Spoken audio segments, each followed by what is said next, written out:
Okay, I think we're going to begin this morning's event. I'd like to welcome everybody. My name is James Robson, and I'm the Victor and William Fung Director of the Harvard University Asia Center.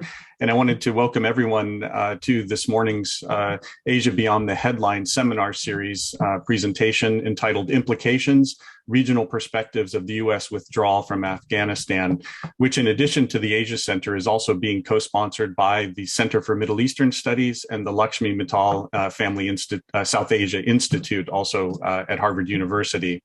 Let me begin first by thanking Tenzin Nodop, who's the program coordinator of the Asia Center, for all of his efforts to organize this panel so quickly. So thank you again, Tenzin. So tomorrow, as everyone knows, will mark the 20th anniversary of that horrific day of planes hitting the Twin Towers in New York City and the Pentagon. And that plan seems to have been hatched and planned in Afghanistan and then led to the buildup of U.S.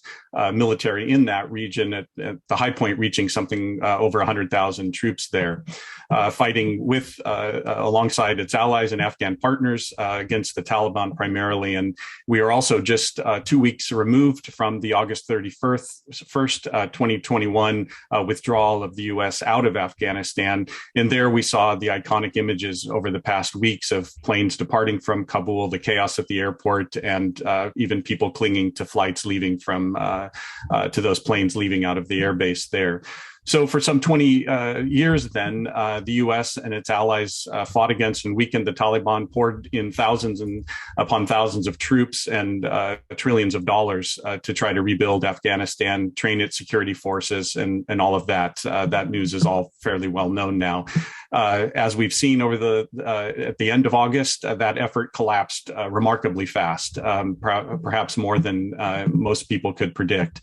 The Taliban is back in control of most of the country now, as we know, and much of the media focus, I think, over the past few weeks and perhaps more than a month, has been on the chaotic withdrawal, the attack that happened at the airport that killed U.S. forces and many citizens, reporting on the plight of women and those who had worked for the U.S. forces that have been trying to leave. All of that has garnered a lot of attention.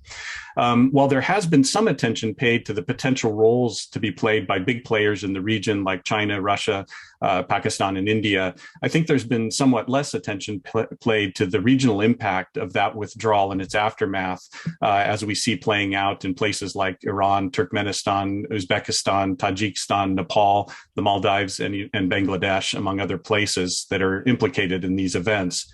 So the goal of this morning's panel discussion is to engage with some of these intractable issues in detail with an excellent panel of journalists, either based in the region who have spent much time in the region.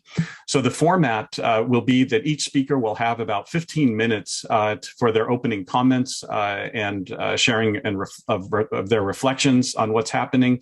And then we will have time for the speakers to respond to each other and also some time for Q&A from the audience. So for the audience, please use the Q&A function on Zoom, and then I will curate the questions as they come in from the audience. Okay, so let me begin by introducing our panelists this morning.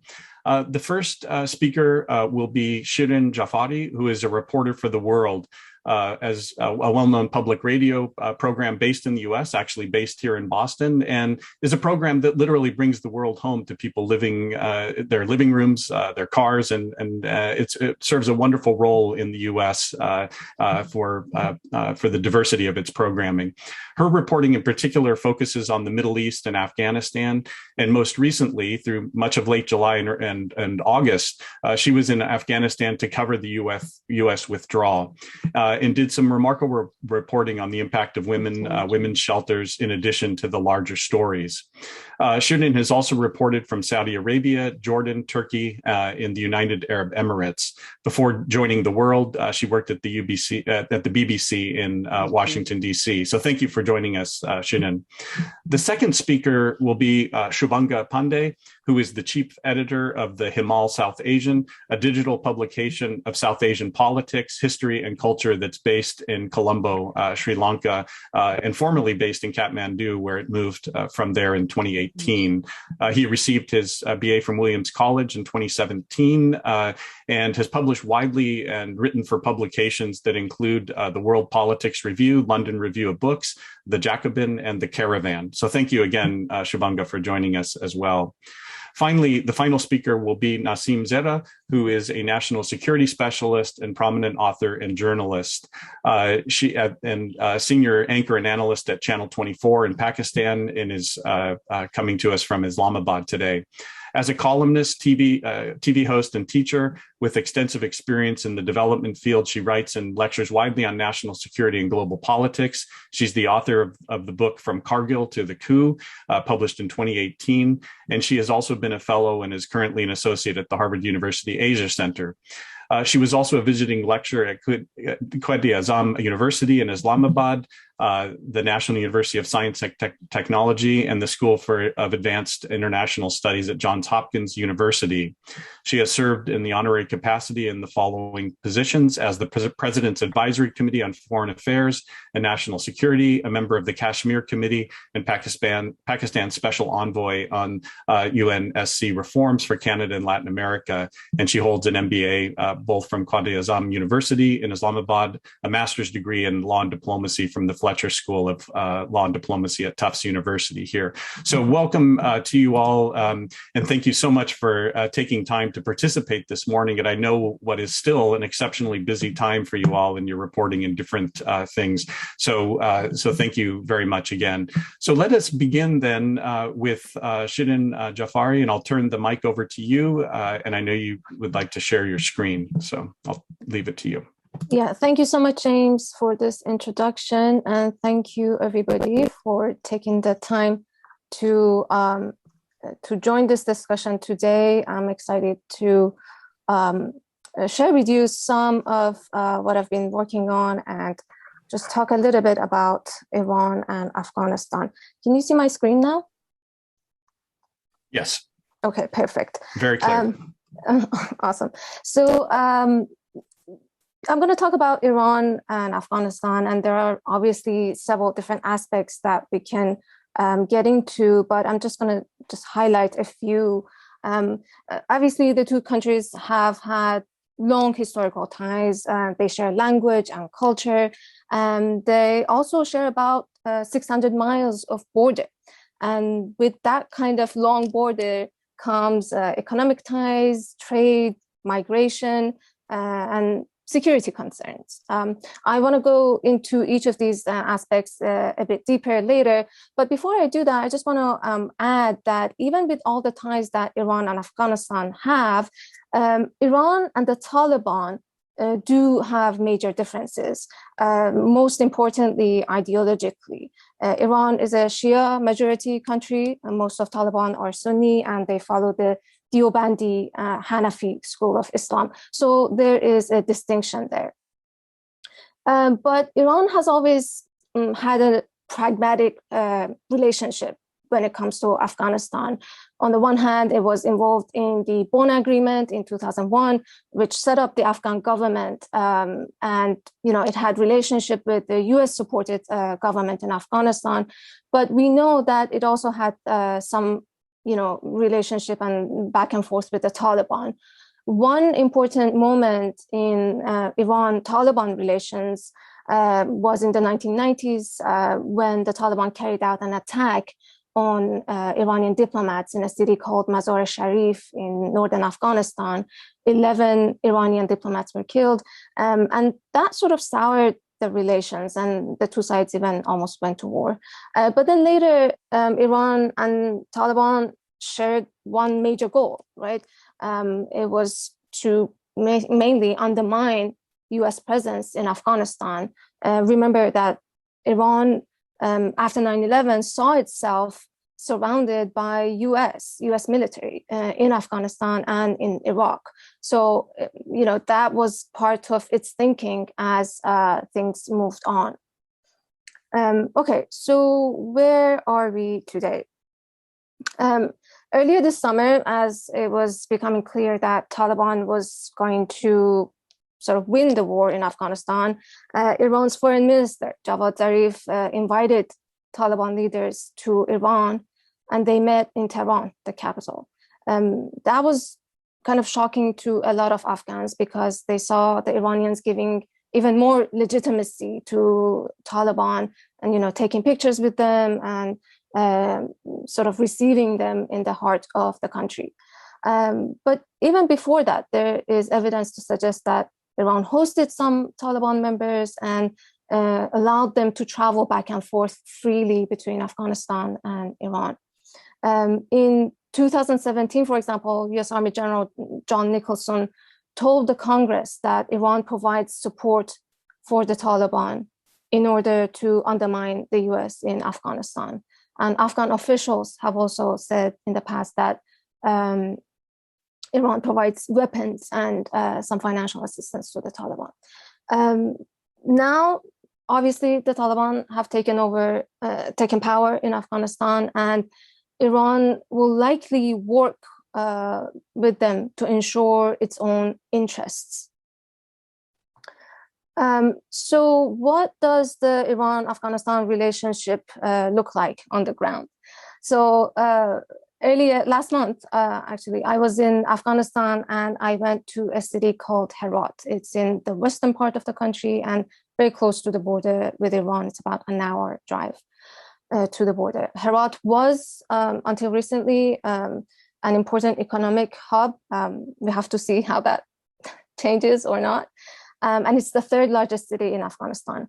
When I was there, Taliban had just taken over the border crossing with Iran, the Islam Qala border crossing, and they were making their way to the city, towards the city. And here I am interviewing a group of militia fighters who had come to Herat to resist the Taliban. These men came from all over the country, excuse me, and they were responding to a call put out by a former Mujahideen commander called Ismail Khan. He'd called people to come and join him, take up arms and fight the Taliban. Some of these men are really young, 18, 19, 20 years old. And this man, for example, he told me he's never picked up a gun, he doesn't know how to fight, but he's here because he wants to defend the city, he wants his sisters to be able to go to school, and he didn't want Taliban to come to Herat. Interestingly, after the Taliban took over Herat, Ismail Khan, the former commander, went across the border to Iran, and that's where he is. This is according to Afghan media reporting. Meanwhile, as the fighting was getting even more intense in and around the city, it was impacting a lot of families. A lot of them had become displaced. So I had the chance to speak with some of them. And some of these women told me that their husbands are in Iran because a lot of Afghans go to Iran to work and send money. This is how they support their families. This woman, her name is Negine. This is her 7-month-old baby, Ibrahim. She told me that her husband was working in Iran as a laborer, day laborer. And when the Taliban came to her village, she was on her own, basically. And then she said, thankfully, there were other women in her neighborhood whose husbands were working in Iran. And they all sort of got together and formed this group and left the neighborhood and came to an area on the outskirts of Herat city. And that's where I met them. So, again, economic, relations with Iran, this is an important income for families in Afghanistan. And now we have to see how that is going to impact the income of these families, the changes in Afghanistan. Also, something that we see right now is the banking system is not functioning as it used to be. So, how are these families going to survive? This woman already told me that her son wasn't taking her milk, and then she didn't have enough food to give him. So there is a chance of a lot of malnourishment, the humanitarian situation is definitely something that we should look at. She told me that she's just living in the outskirts of Herat city with the help and support of some generous people who are living in the area. And that's a common story that we hear in a lot of places outside of major cities. So looking ahead, what are Iran's interests in Afghanistan? First and foremost, Iran wants to make sure that trade continues because Iran's economy relies on that trade. Iran exports things like food, electricity, fuel to Afghanistan, and it needs that income because it's suffering from the economic sanctions that the US has imposed. Another interest for Iran is keeping the Islamic State in Afghanistan at bay because the Islamic State, as we know, has been carrying out attacks and has been sort of operating inside Afghanistan. So how is the Taliban going to rein the Islamic State in? The main thing is that Iran doesn't want insecurity on its border, and the Islamic State is a major part of that. And to achieve that goal, I think it's safe to assume that it will cooperate with the Taliban. They are the force in charge now in Afghanistan. But we still have to wait and see how exactly that relationship is going to form, because we are also hearing support from some Iranian officials for the resistance movement in Panjshir, for example.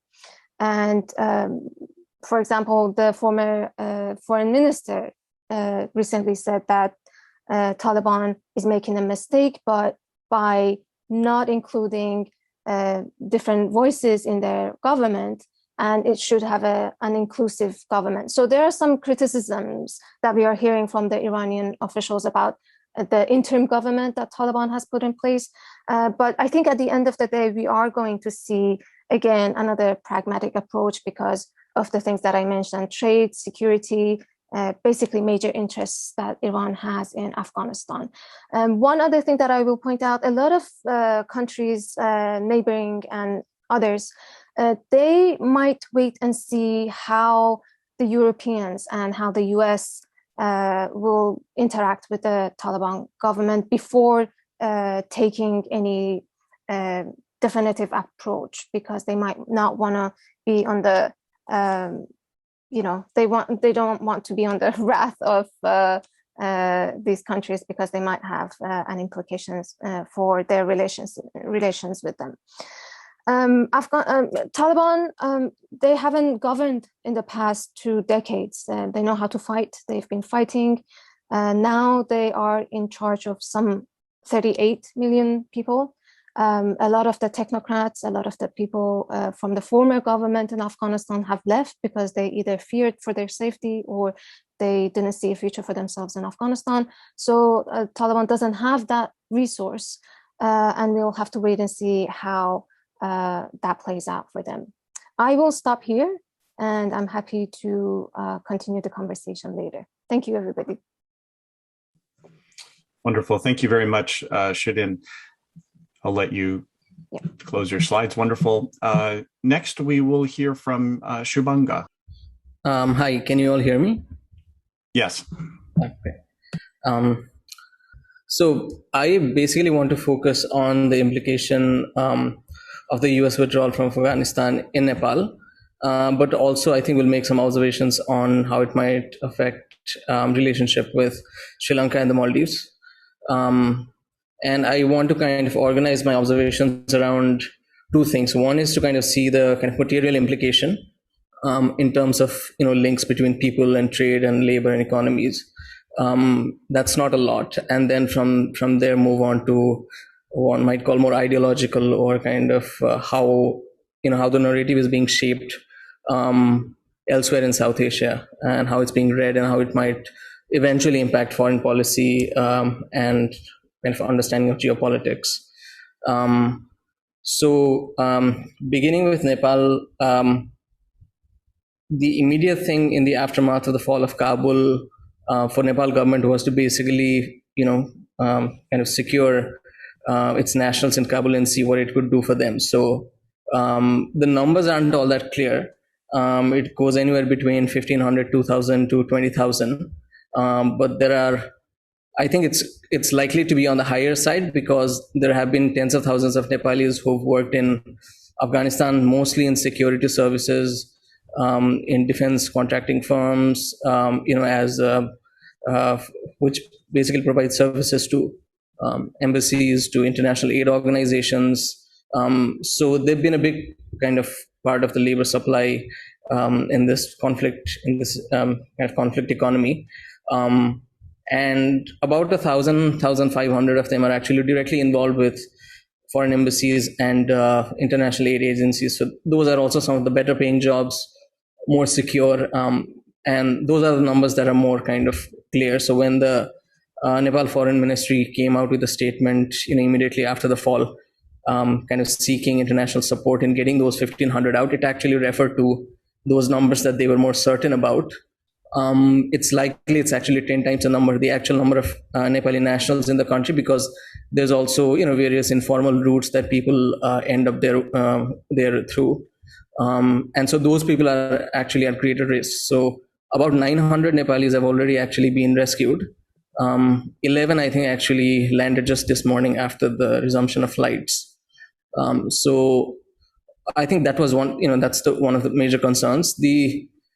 At a more kind of human level, the other concern is what happens to all those people who are either there because the jobs might no longer remain there. I was reading a report this morning where some of the people who came back were wondering if there might be possibility to go back in the next 2-3 months once the situation stabilizes. Now, it isn't clear if the same kind of defense firms will actually be able to operate there in the new situation, but I think they're expecting the aid agencies, basically humanitarian organizations, to be the potential employers.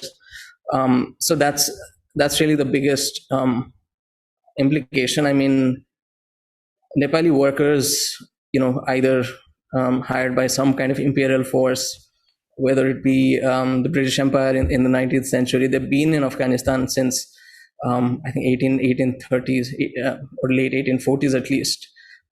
And so, within the Nepali public sphere, there is a certain kind of understanding about their presence and links in that way. But beyond that, I think beyond that, it kind of again goes down to a kind of narrative that is already there internationally on U.S. foreign policy and geopolitics. In terms of trade, there's very negligible relationship. I think last year they might have exported about $150 worth of goods. So it's quite negligible. If you look at other countries that I'm looking at, Sri Lanka and Maldives, it's even less. So Sri Lanka, I think, has an embassy which is actually manned by a non-national.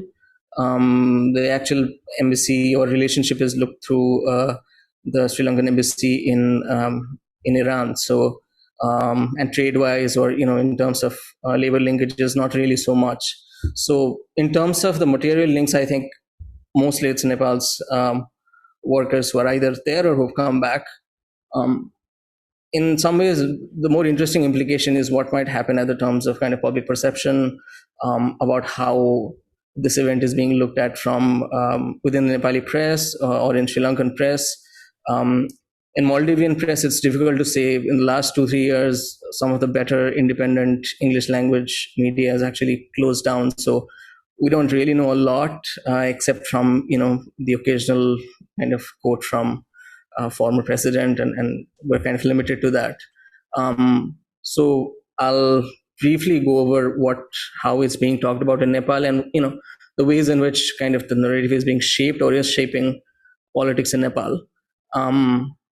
I'll begin by observing that at this moment, in terms of US-Nepal links right now, it's at an interesting point because there's a lot of controversy surrounding the Millennium Challenge Corporation grant that the Nepal and US signed back in 2017. Now, because it has to also be ratified by the parliament, there's a lot of actually protests going on in Kathmandu right now. So if one wants to kind of get a sense of how the withdrawal is being seen in Nepal, it helps to kind of get this sense that it's even if there aren't real kind of material or direct linkages, it's indirectly shaping the way how US is being perceived in the country at the moment. So for a lot of people, it's and it's not very different from the way it's being talked about elsewhere. It's kind of being seen as as a result of what could happen if you grow too close, a relationship with the US, for example.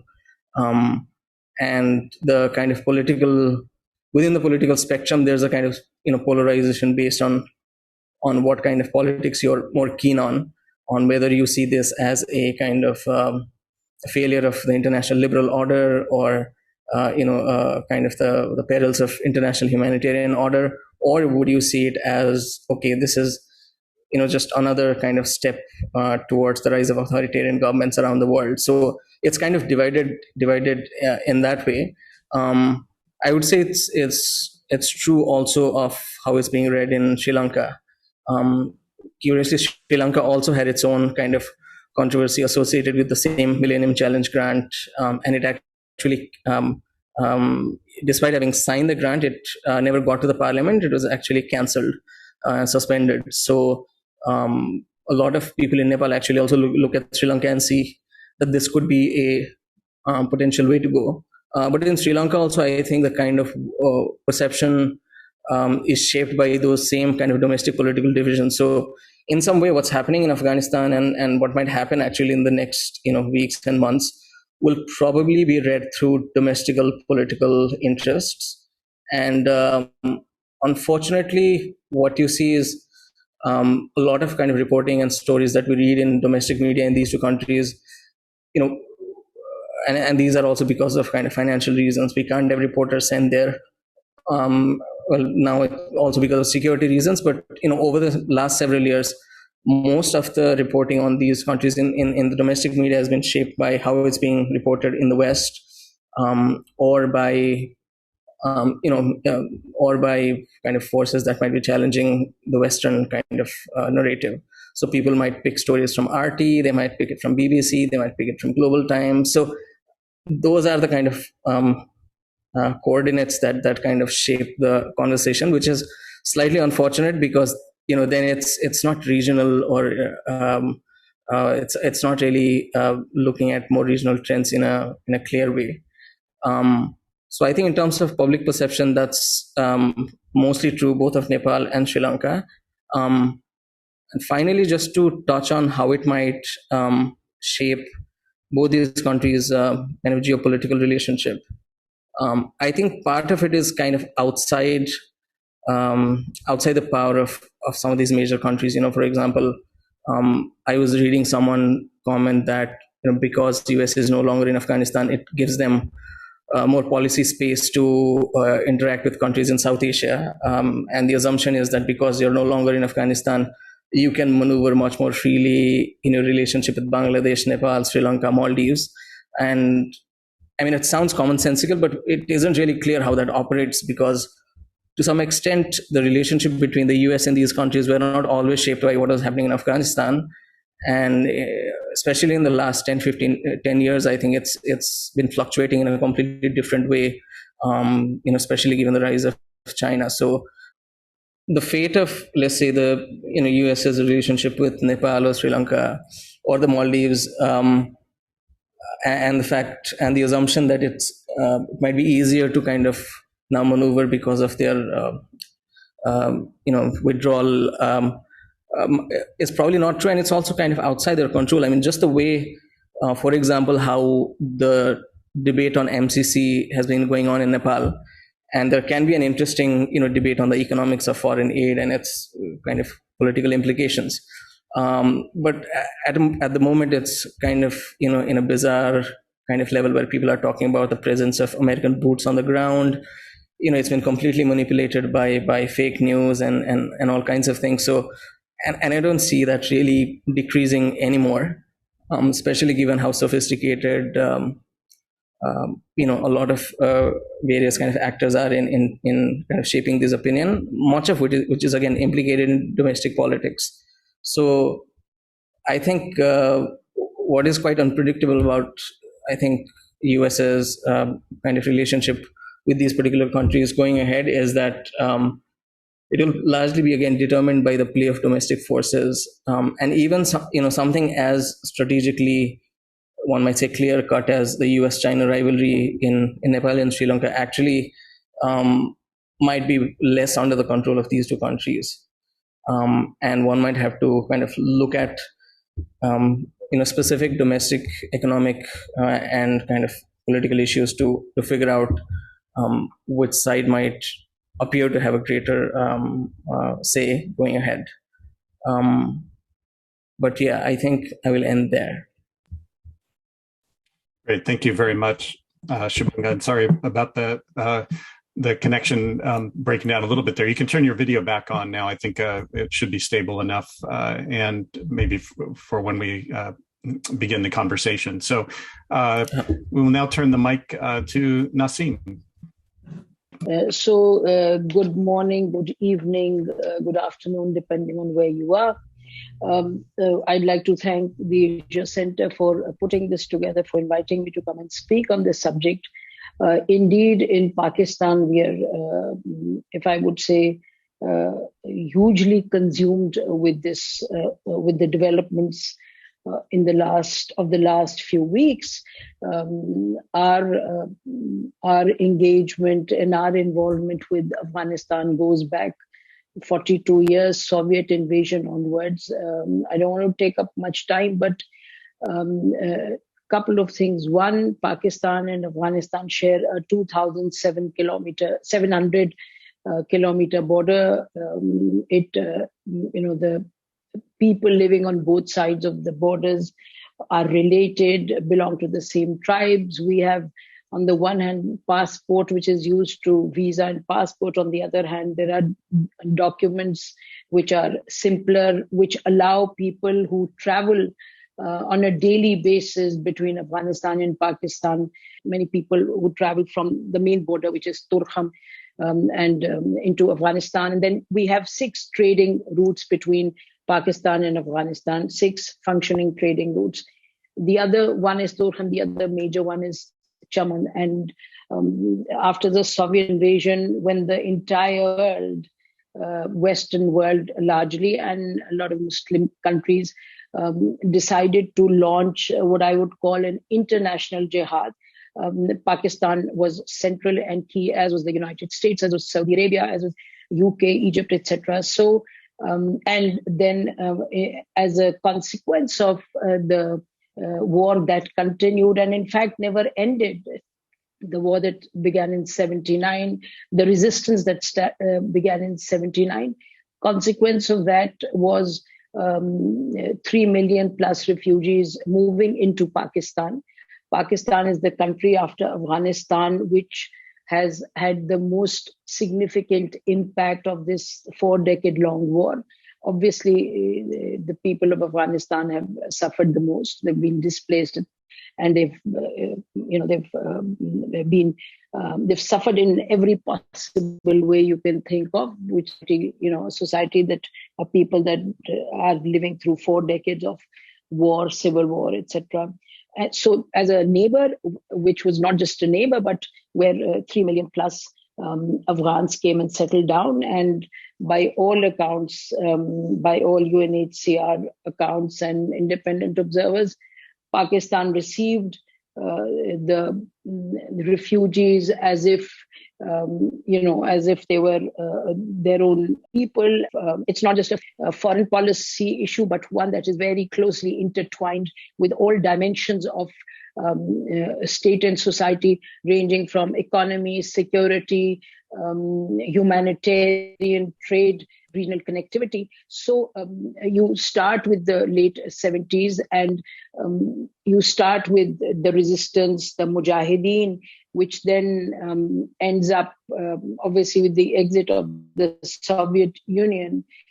When there is infighting amongst the Mujahideen, the resistance then acquires a different dimension. And those of you who are familiar with the history, you will know that the emergence of the Taliban was as a consequence of one madrasa, which was in Kandahar, from where one student was kidnapped. It's been written by people like Ahmed Rashid, etc., whose book Taliban, I'm sure anybody who's interested in the subject must have read. So that's when the Taliban emerged. That's when Mullah Umar emerges as a force to contend with and to contest the lawlessness, etc., that follows once the Mujahideen begin to take control. And when the Taliban emerge, and Taliban are noticed, and Mullah Omar is noticed as as individuals there and his followers, young boys, young followers, as a force that is that can actually contest the Taliban, the Mujahideen. You then see from Pakistan, and that's the time when Pakistan, under Benazir Bhutto, decides to start the revival of the Silk Route. And Pakistan's convoy traveling from Pakistan through Afghanistan and into Central Asia, when it's attacked, and the Taliban, who are then not such a big force, they come to secure and ward of the attack, the Mujahideen attack, and the criminals who were at that point flourishing in the region. Pakistan recognizes then the power of the Taliban, and after that, indeed, Pakistan developed a relation with the Taliban, other countries like the United States, etc., and United States, Saudi Arabia, the UAE, etc. And so Pakistan's relationship with the Taliban then obviously grows with Pakistan. Ends up in 1990s. The Taliban then begin to gain control of Afghanistan, begin to gain support of people within Afghanistan, and a lot of them and their families move into Pakistan, and not just support of humanitarian support or refugee support. Indeed, there is then links with the Pakistan ISI, as there were links with the Mujahideen, and in any insurgency, neighboring countries and countries with this kind of relationship, you will have engagement by bodies. So whether it was CIA, whether it was MI5, whether it was ISI, and since the whole movement was developing in Kandahar, and support from Pakistan, as was it getting support from Afghanistan itself, from different areas in Afghanistan. And as the Taliban then evolved into a force to contend with, then they end up taking control of Kabul. Pakistan, Saudi Arabia, and UAE end up being the three countries that recognize the Taliban. And then, it's a long story. The Taliban rule then was nothing less than a horrific period, where everything that was humane, that had to do with rule of law, that had to do with freedom, that of religion, of media, of politics, all of that was that basically was crushed. And yes, they were able to disarm. They could, and UN reports talked about the Taliban de-weaponizing the area, putting an end to poppy crop, and the details, etc., everybody knows about. So, and then, of course, 9/11, the tragic 9/11 developments take place, and US then decides to come and attack Afghanistan. And after the attack, and then comes the Bonn Agreement. And when the Bonn Agreement is signed and the Taliban are obviously defeated, countries like Pakistan and the next setup is worked out. Pakistan is one of those countries, and some other experts at that point kept arguing that, kept advocating that the Taliban should be included in any future setup, because they were a force they had a support base as well, and if war and conflict had to be avoided, then it was best to include the Taliban. In fact, not only Pakistan. I remember when President Hamid Karzai took over, he was the first. He had the first government. He set up the first government after the Bonn Agreement. On arrival in Afghanistan, his first statement was that my government will engage with the good Taliban. And I remember State Department spokesperson or somebody making the statement that no, that's out of the question, no engaging the Taliban. And subsequently, obviously, once the Taliban were kept out of the fray, we know what happened in 20 years. He was a UN envoy then on Afghanistan. He subsequently, in his interview with Barbara Cross at New York Times, said one of the cardinal blunders we committed was to keep the Taliban outside of the fray. However, that's all history now. Now what happened on the 15th of August, as some of the panelists have already mentioned, it was a bit of a shock for everybody, including the United States. But shock it was because it happened so fast. And yet now what is very interesting is that the Chairman Joint Chief Admiral Mike Mullen, or whether you read or hear what Nick Carter, the chief of the UK forces, now talks, who's been involved with Afghanistan a lot, or whether you read what the Marines are saying, some of the US Marines are saying, or what even some of the US politicians are saying, or some of the columnists are saying. I mean, the interesting thing is the US everybody is saying, a lot of the people are saying, well, the surprise is that people are, because this was inevitable. And when they say it's inevitable,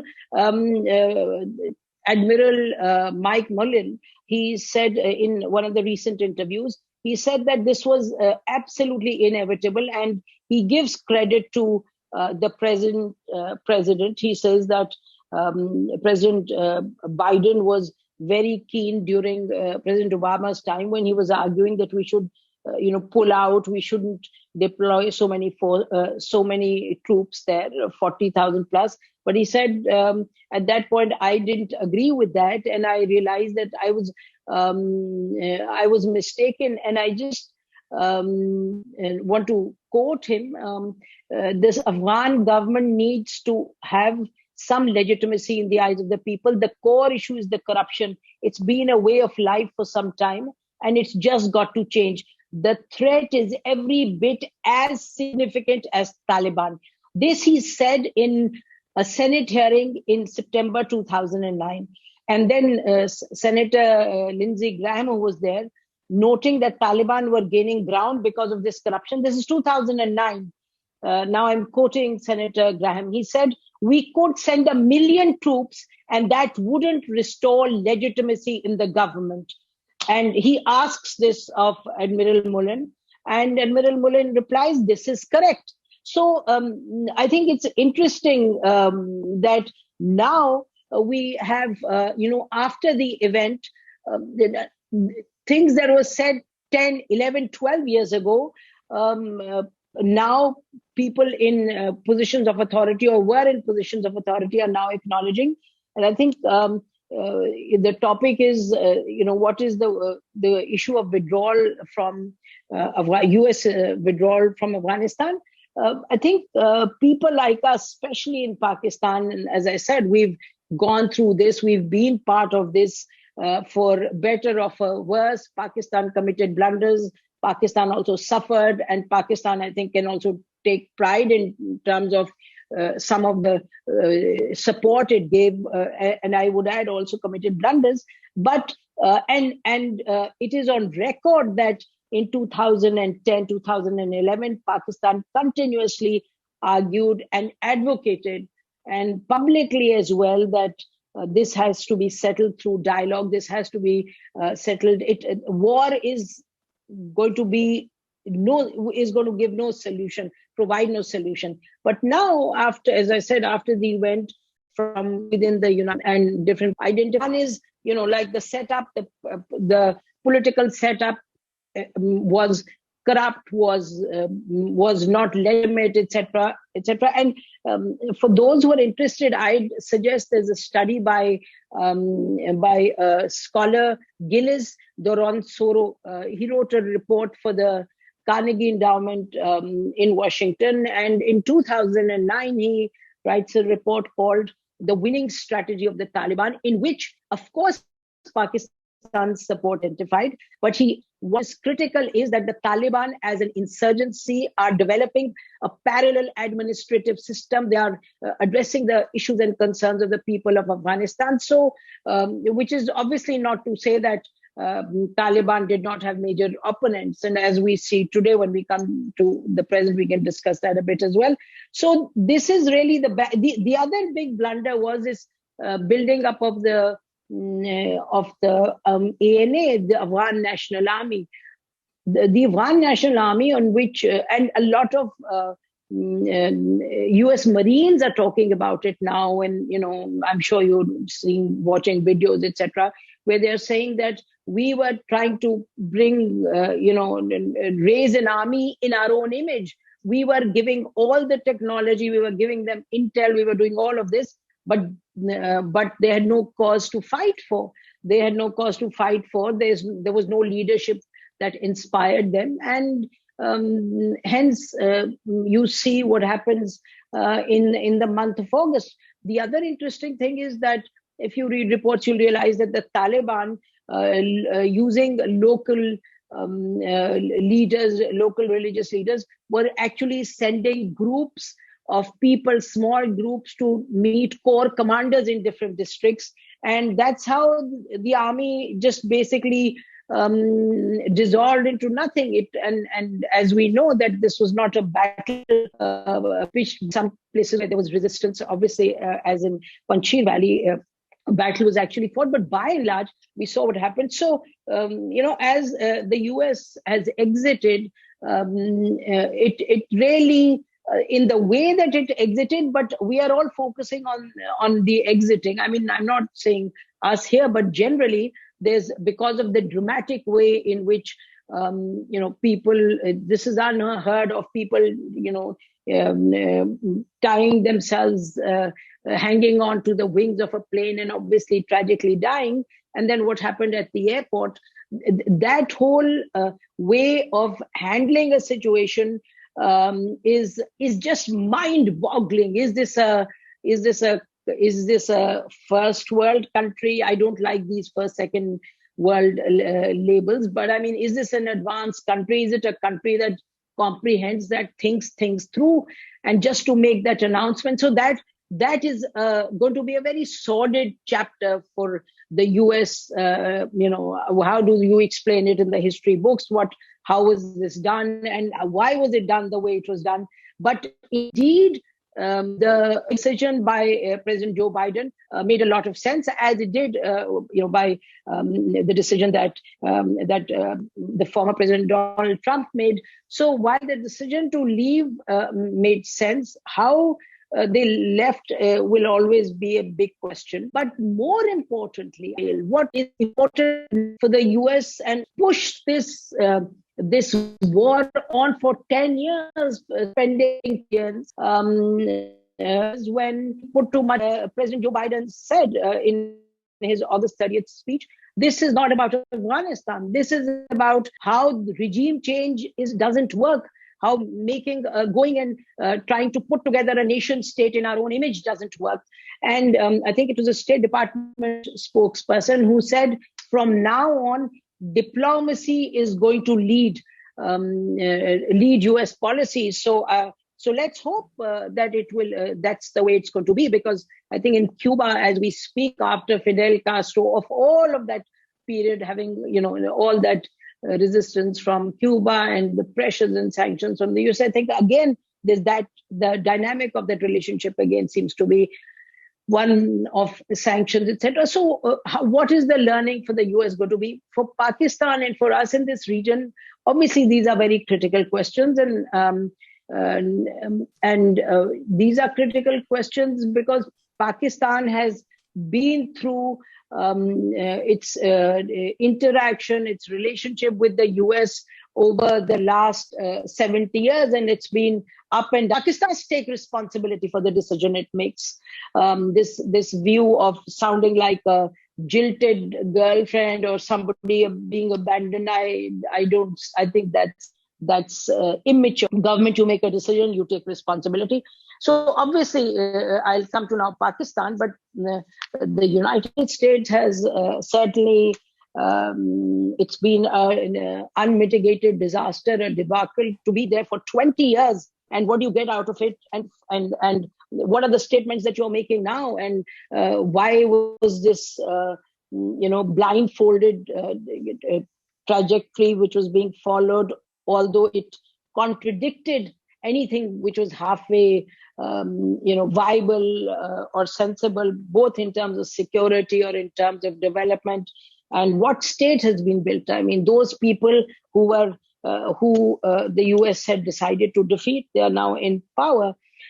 So where are we now in terms of Pakistan, Afghanistan? Pakistan, Afghanistan, obviously the relationship that Pakistan had with the Taliban, it's been, it's evolved over time.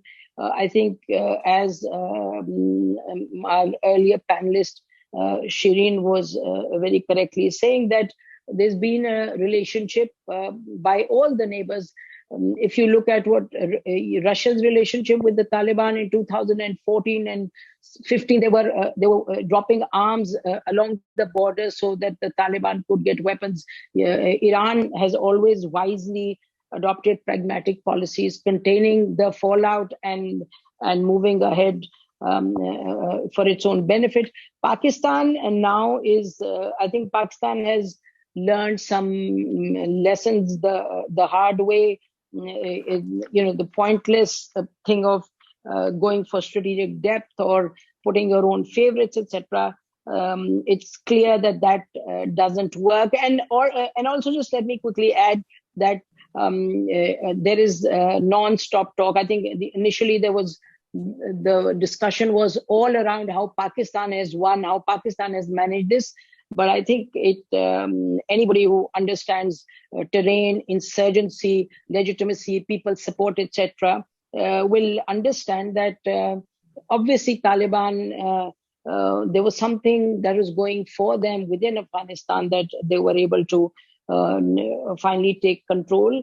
I again repeat that Pakistan has a relationship with them, but it's one that has gone through a difficult period as well. On Pakistan will have to be in, obviously, Afghanistan under the Taliban and the 31 people in the interim government are people with their own mind, and I think that Pakistan will certainly it is not going to be a two-front situation for Pakistan as it was previously. And previously, I think under President Ghani, anybody who's interested should read some of the interviews that General Nick Carter, the UK general, has given, in which he in detail explains how for the last 2 years Pakistan was trying very hard to gain the confidence of President Ghani, etc. But that's another debate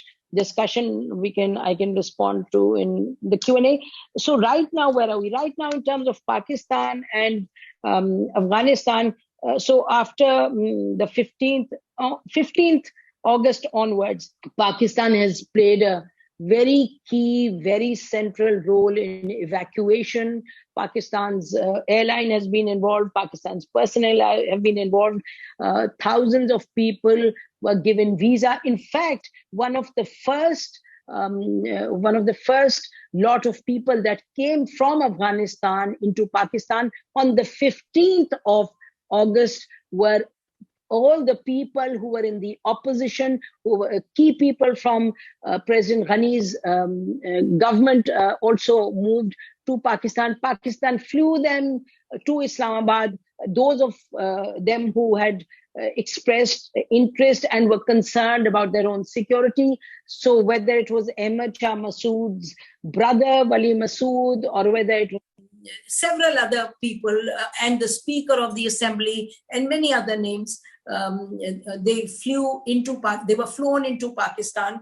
So Pakistan from day one tried to demonstrate that it's not about any favorites. Pakistan has learned, I repeat the hard way, that ultimately any nation, any national will look at its own interests first, as it should.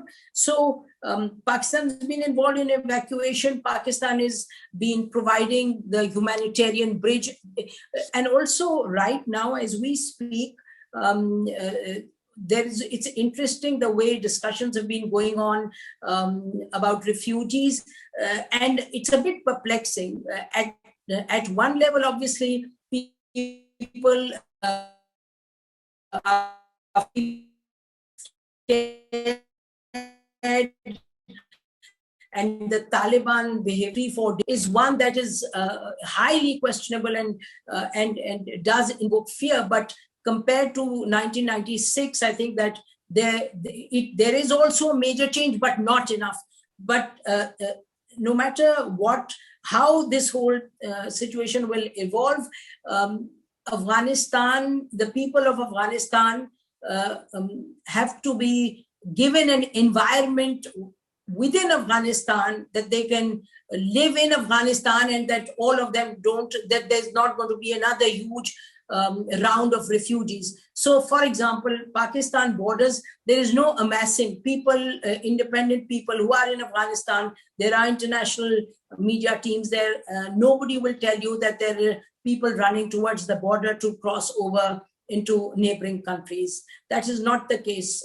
In addition to that, there's been a humanitarian crisis. There's been a shortage of food. There's been shortage of funds. And this is a one-year-old issue. There's been drought. There's been famine. And the UN, UN Secretary General said that there are about 60 million people in Afghanistan, 60% people of the 38 million who just are getting $2 a day. And in addition to that, shortage of food, etc., which is, you see that even the countries there's no question of anybody recognizing Afghanistan right now, but most of the countries, unlike in the 90s, in 96 onwards, we saw that the Western countries, etc., most of the countries were refusing to give any support to Afghanistan, even humanitarian support. But now it's very different because the humanitarian crisis has been there, a shortage of food, etc. It's been there, it predates the Taliban. So right now, Pakistan has been involved in setting up a humanitarian bridge in 5 different cities of Afghanistan. There is goods that are going through by road from Pakistan into these 5 cities, which includes Kandahar, Kabul, Herat, etc. And Pakistan has standby airplanes in case the humanitarian workers need to be evacuated. So an ICRC is arriving in Pakistan very soon to start its operations from here. So Pakistan is providing the base and facilitating as much as is required on the humanitarian front. As we know, there is a humanitarian conference, a major conference on the 13th, convened by the high-level minister. It's a high-level ministerial event where the UN Secretary General will be there on Monday to address this humanitarian issue.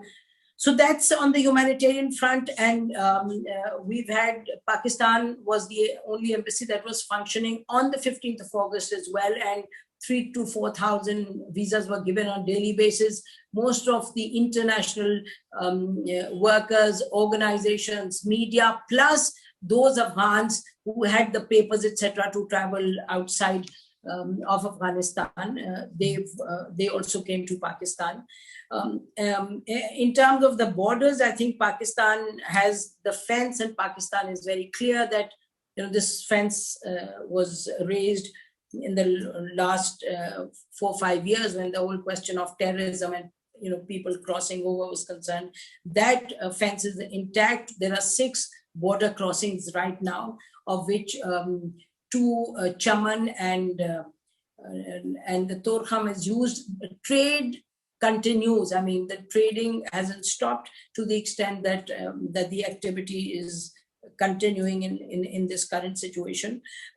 In addition to that, I think that an important development, I think very important, that has taken place is that there is right now a neighborhood group of neighboring countries, not just neighboring countries, but countries who share borders with Afghanistan. So Uzbekistan, China, Iran, Pakistan, Turkmenistan, and Tajikistan. These are the countries which have set up a platform, and they've already in the last 8-10 days, they've had 2 rounds of meetings. First was special envoys, now it's got the foreign ministers meeting took place 3 days ago, and they're talking about, and this is really the carrot and stick approach. While on the one hand, they're saying that there shouldn't be any external interference and Afghanistan should be allowed to evolve as, independently, and there should be peace and security. But at the same time, these countries are emphasizing that it should be inclusive, and it should be an open government which grants rights to its people, and that the neighboring countries will work to promote peace and security. And 2 other issues that are important for the neighboring countries, these 6 countries. One is, terrorism. So every country in this group has concerns about terrorists emerging from based in Afghanistan. So whether it is Daesh, ISIS, whether it is ISIS Khorasan, whether it is East Turkmenistan Islamic movement, whether it is TTP, every country is threatened because they're those who've been attacking and conducting terrorist operations are inside Afghanistan. So these countries have decided to work collectively to get Afghanistan and the Taliban to address this issue. And finally, what has been important in the region for the last 4 or 5 years, and Pakistan especially has been focusing on that is regional connectivity. So, Afghanistan into Central Asia, and similarly, all the other countries in the region. Afghanistan is a pivot there. So to ensure that activity continues. So the effort and the emphasis right now is to ensure that some degree of normalcy continues, and that the lives of the people of Afghanistan are not disrupted to a point that they want to leave Afghanistan. I mean, there are issues, human rights issues, and people that in the media, etc., are facing, and those have to be addressed. And these countries are, in addition to the Troika Plus, in which there is China and Russia and US, Pakistan, a member Troika Plus, which are also working along the same lines. So I guess I can go on and on, but I've taken up a lot of time. And let me just say that in terms of geostrategic situation that we now have, the Taliban coming into Afghanistan does influence in some ways the geostrategic situation. US for now is out of a very pivotal geostrategic area, and it has never been in the last many decades.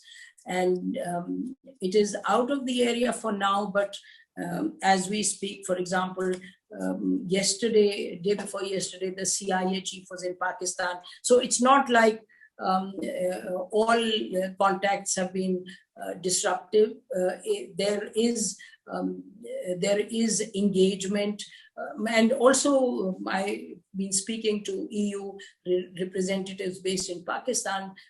There is now some thinking that they will go back and start, because most of the embassies were shut down, that they are going to go back into Afghanistan and start some work. Recognition is premature, but again, going back to what my colleague said earlier on, Shirin, that most of the countries are going to adopt a pragmatic approach, but I think that we will hear more and more about human rights and about including women.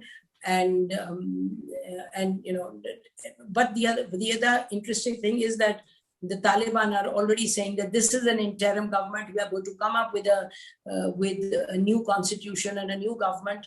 So Taliban seem to want more time. It seems the countries in the region are willing to give it more time. But as we know, IMF, especially US, had $5 or $6 billion, which it is frozen money. So Afghanistan needs funds. I think it's by and large, it's work in progress. I don't think that certainly it's not 1996. The Taliban very well that if they were to do that,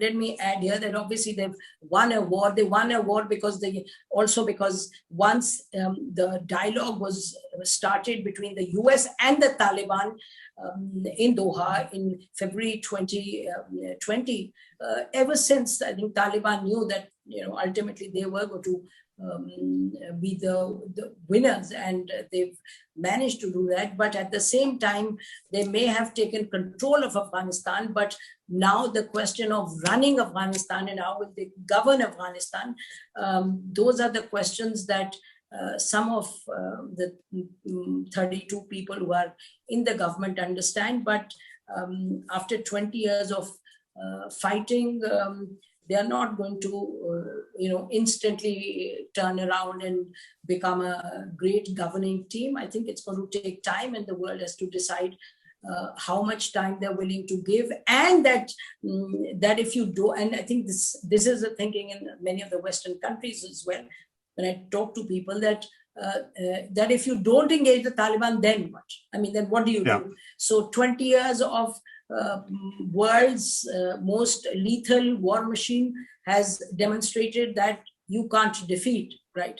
And the lesson that the countries in the region mercifully have learned is that within the region, if the countries don't coordinate and cooperate amongst themselves to deal with Afghanistan, you will have another round of proxy war, because what happened in Afghanistan was inside, but as well as the battle, the mentors of the fighters from outside, and the proxy battle.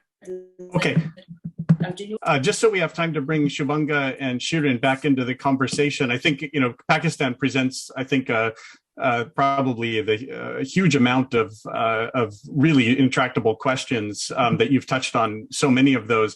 I'd like to first of all thank you, and also thank the audience. The connection was in and out, but I didn't want to interrupt because of the richness of what you were saying. But I think there were certain points when it dropped out a little bit. So thanks for everybody being a little patient with these distant connections. One of the benefits of doing something like this is we can bring people in from Pakistan and Sri Lanka, but there's just a little bit of uncertainty about that. So can I, let's, to bring Shirin and Shubhanga back in here. One of the real focus of this has been on the regional perspectives, but in Nasim's comments, and I think also in Shubhanga and Shirin, both of you also were situating even those regional perspectives in the context of larger issues and players in the region. So we can't ignore the fact that all of the regional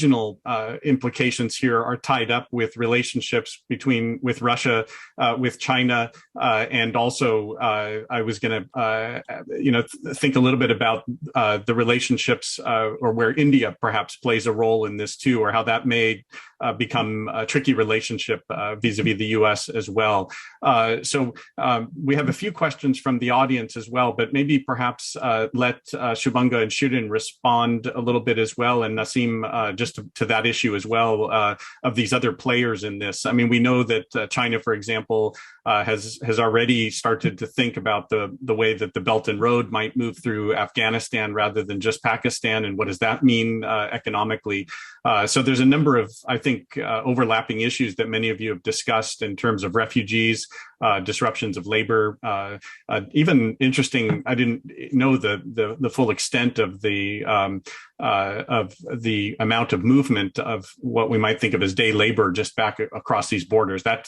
Seems to be a very interesting story in all of this as well. So maybe first we'll bring Shirin Shubhanga to maybe comment as well, and then Nasim as well. Shirin, you want to go first? Yeah, absolutely. So in terms of, I think everybody, all of these countries are trying to figure out what is this new administration is going to be like, and where does their interest fit in that new, scenario in Afghanistan. So I think it's a little bit too early to sort of say what the role of each of these countries are going to be in Afghanistan, considering that everything has shifted, there are new people in charge. And one thing I will say, though, one thing that has changed drastically among so many other things is the security situation. For example, if you are, if you have a company in one of the provinces in Afghanistan, before you were constantly worried about the security of your employees. Are they going to be safe? Are they going to be able to travel from this city to another city? What is going to happen to their safety? Given the war, at least for this moment, who knows what's going to happen later, but right now the fighting in terms of the bombings and all of that has stopped. Maybe there is some insecurity in terms of thieves and so on, but the major security concerns are a little bit alleviated, at least for now. So that could spur more investment. You could see a lot more countries investing in Afghanistan and improving, hopefully, eventually improving the situation, because with more, as we know, with more investment comes more prosperity. So that's something that I wanted to highlight in terms of how different countries are thinking about that. China obviously has has its eyes obviously on Afghanistan. Yeah. And Shubhanga? I just wanted to add to that point about how countries in the region might be responding to the uncertainty. I mean, to some extent, countries like Nepal, Sri Lanka, Bangladesh, Maldives might, wait a bit longer and base their responses on how, let's say, India might respond, and how China might respond. Now, Indian response obviously was interesting. I think envoy in Qatar had talks with the top Taliban official, in their Doha political office, but even within India, I don't think the direction is all that clear. I mean, there was a conversation I was listening to between two, I would say, hawkish, relatively hawkish analysts, who one of whom was accusing the other of appeasing the Taliban by having a talk in Qatar. So because of the political situation in India, it's also, even for traditional conservative and quite militaristic forces, to deal with this at a very clinical level is not easy, given the kind of right-wing shift the politics has gone. There's elections in Uttar Pradesh coming up, and which is probably at this moment the most politically active state, moving in the rightward direction. So that might determine certain things, how other opposition parties might be wanting to push the government in one direction or the other. There was an interesting comment in Sri Lanka also. The former Prime Minister, Ranil Wickremesinghe, who is known for being a bit cavalier at times, who went ahead and gave an interview to The Hindu, I think, saying that Sri Lanka should not recognize the Taliban. So it's, again, I think I'd mentioned that a lot of this is also not really related to material realities, but signaling and trying to see how others might respond to that. And unfortunately, I mean, sometimes it's that terrain that we have to kind of read signals off and rely on those actors to kind of come out and say things. But yeah. Yeah. And then one thing that really struck me in your comments, Nasim, one thing that that you mentioned in particular was the flight of some of the opposition figures into Pakistan. That really, because this seems to really present, Pakistan seems to be really caught in a pickle here in many ways, walking a very fine line, let's say. So if you accept those opposition figures, I think many assumptions are that there will be a kind of a Pakistan-supported Taliban in many ways, which would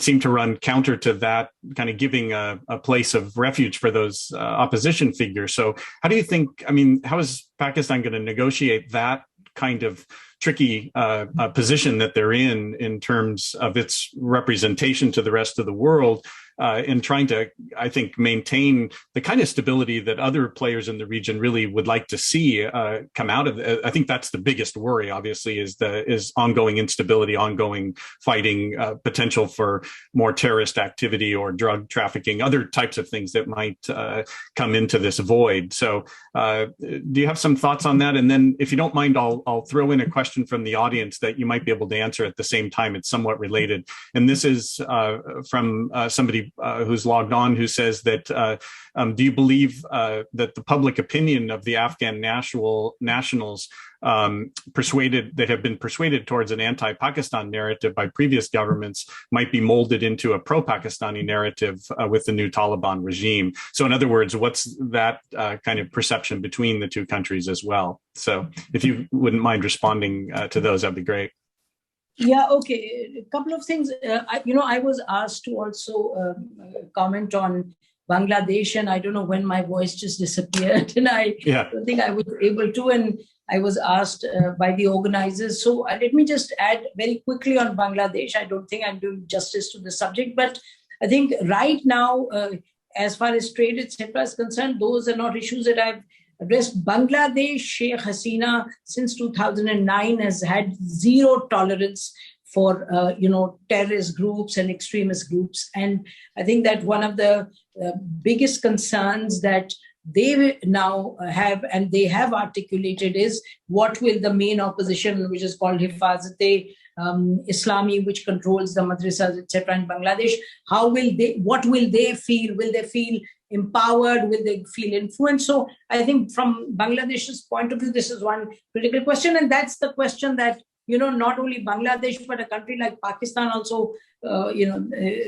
any country in the neighborhood will feel, and which is why it is important to put pressure on the Taliban to move in a direction which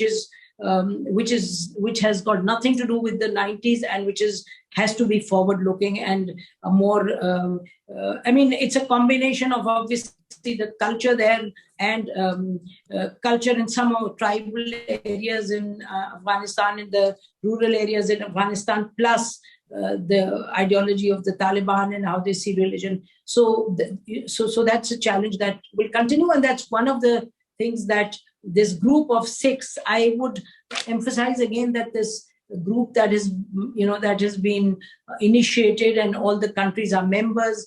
Pakistan hosted the Foreign Ministers Conference 2 days ago, which is a virtual conference, and this is now going to become, I am told, a kind of a permanent platform. And as far as and so the concerns of these countries, don't forget, it's not as if these countries have woken up to relationship with Afghanistan suddenly. This kind of relationship with Afghanistan and and also on the Taliban front, I think Shirin was saying that things are going to be more secure, because relative to what you've seen in the past, even if by numbers you will see that the kind of incidents of violence that would take place in Afghanistan pre-August 15, it's reduced. But in addition to that, even 5, 6, 7 years ago, look at the reports coming out of US different agencies. They would say that 60% of the territory is controlled by the Taliban, and the Taliban were actually providing security to a lot of whether it was international agencies or to commercial organizations, they were being paid to provide security. So Taliban have been kind of in the fray doing that kind of activity, and the neighboring countries are, it's not like Taliban have suddenly landed from Mars. They are people that the neighboring countries have engaged with, know of, and now the hope is that they will they will conduct themselves in a responsible manner. In terms of what you said earlier on, you mentioned CPEC and OBI, One Belt, One Road initiative. Again, let me say this, that under even President Ashraf Ghani, this whole discussion had started, and the Chinese have been involved with the Afghan government. Chinese investment, if you look at the Chinese investment in Afghanistan, irrespective of the government, has been major. And in Pakistan, one of the ports that is being constructed, dry port, Rashakai, which is a few miles away from Torkham border, the Chinese are planning to make investments there too for exports into Afghanistan. The potential is huge, and if there is peace and security, and I again repeat, coordinated effort with the countries, there is competitiveness amongst the countries naturally, but at the same time, it's enlightened self-interest. They all realize that no peace, no security in Afghanistan means no real progress for these countries in the region. And on the question that was asked, look, I think that, narratives are built partly on some reality and partly, yes, in this hybrid war, etc. I mean, it's almost amusing that 2 days ago in the valley where the last holdout in the Panjshir Valley, when they were defeated on two main Indian channels, they showed videos of Pakistani, supposedly, they said Pakistani F-16s came and participated on behalf of the Taliban and attacked the resistance there. And then they showed that this F-16 crashed. And within India, to give credit to some people who like to look at facts, they came up with those videos and they said, look, this is fake stuff, because these are actually US F-16 crashing in different places, and one was a UK F-16 crashing. So you do have that also going on, right? A constant, as I keep saying, some of the blunders that we made, but I mean, ever since, things have changed to a great extent. Yes, Taliban are our friends, but they are Afghanistan's friends first. Yeah. And I think that changing the narrative and reducing the anti-Pakistani feeling, which does exist to some extent, I think it will really depend on how also Pakistan now conducts itself. India's, and there is enough evidence there. Pakistan gave dossiers with every possible detail, etc. And it was accepted that India had opened a two-front situation in the last 3-4 years, especially, and Pakistan and India were both fighting the battle on the Afghan territory, and hopefully that will end now. And Pakistan's thrust more on humanitarian, etc., and security in a way that works for Afghanistan and Pakistan, and trade, etc. Things will be better. I mean, you can't just suddenly change narrative by a magic wand. Your actions and things have to be done. Great. Thank you, Nasim. If everybody could hang on, I know we're at 10:30 now. If you wouldn't mind, just a final question, and it leads off, if you have just a few minutes longer, just because it was something that is implied in, I think, in Nasim's response, and I'd love to hear Shirin and Shubhanga also just very briefly respond to, which is to say that when we think about the implications in the regional perspective here, we've been speaking a lot about the kind of movement out of Afghanistan, let's say, in terms of refugee impact, economic concerns, ideological, political concerns.